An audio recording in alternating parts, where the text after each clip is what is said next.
బిర్యానీ నుంచి రోజువారీ అన్నం వరకు అమెరికాలో భారతీయుల బియ్యం తినే అలవాటు ఇప్పుడు ఖరీదైన వ్యవహారం అవుతోంది. ట్రంప్ ప్రభుత్వం ప్రకటించిన 50% దిగుమతి సుంకాలతో సోనా మసూరి నుంచి బాస్మతి బియ్యం వరకు ధరలో ఆకాశాన్నంటే పరిస్థితి ఏర్పడింది. అమెరికా అధ్యక్షుడు డొనాల్డ్ ట్రంప్ ఆగస్టు 27 నుండి అమల్లోకి వచ్చే 50% సుంకాన్ని ప్రకటించిన తర్వాత అమెరికాలో నివసిస్తున్న భారతీయులు త్వరలో బియ్యం కోసం ఎక్కువ ఖర్చు చేయాల్సి రావచ్చు. భారతదేశం ప్రతి సంవత్సరం అమెరికాకు దాదాపు 2.5 లక్షల టన్నుల బియ్యాన్ని ఎగుమతి చేస్తుంది. ఇందులో దాదాపు 40% సోనా మసూరి రకం. దీనిని ప్రధానంగా ఆంధ్రప్రదేశ్, తెలంగాణలో పండిస్తారు. మిగిలిన 60% బాస్మతి పంజాబ్, హర్యానా, ఉత్తరప్రదేశ్ వంటి రాష్ట్రాల్లో ఉత్పత్తి అవుతుంది. అమెరికాలోని చాలా మంది భారతీయులు రోజువారీ భోజనం కోసం సోనా మసూరిని ఇష్టపడతారు. బిర్యానీ వంటి ప్రత్యేక వంటకాల కోసం బాస్మతిని ఉపయోగిస్తారు.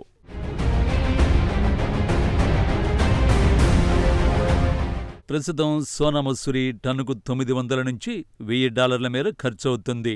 బాస్మతి ధర టన్నుకు $1200 నుంచి $1300 మధ్య ఉంది. కొత్త టారిఫ్ల ప్రకారం 2 రకాల బియ్యం ధరలు భారీగా పెరగనున్నాయి. భారతీయులు చాలా మందికి అన్నం తినడం అలవాటు.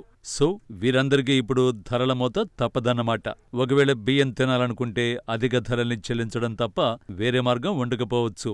రష్యా నుండి చమురు కొనుగోలు చేయాలనే భారతదేశ నిర్ణయానికి ప్రతిస్పందనగా భారత ప్రవాసుల జీవితాన్ని కష్టతరం చేయడమే ట్రంప్ చర్య లక్ష్యమవుతుందని తెలుస్తోంది.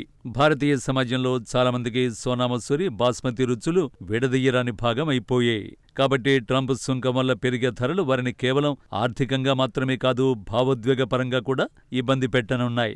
అమెరికాలో భారతీయ అమెరికన్ జనాభా దాదాపు 5.2 మిలియన్లు, అంటే 52 లక్షలుగా అంచనాలు ఉన్నాయి. ఈ సమూహం అమెరికాలో రెండో అతిపెద్ద ఆసియా జనాభా. అమెరికా సెన్సస్ ప్రకారం దక్షిణ భారత జనాభాను ఒక ప్రత్యేక వర్గంగా పరిగణించకపోయినప్పటికీ దక్షిణ భారతదేశం నుండే ఎక్కువ మంది ఉన్నట్టు లెక్కలు చెబుతున్నాయి. తాజా లెక్కల ప్రకారం అమెరికాలో తెలుగువారి తర్వాత కన్నడ వాసులు ఎక్కువగా ఉంటారు.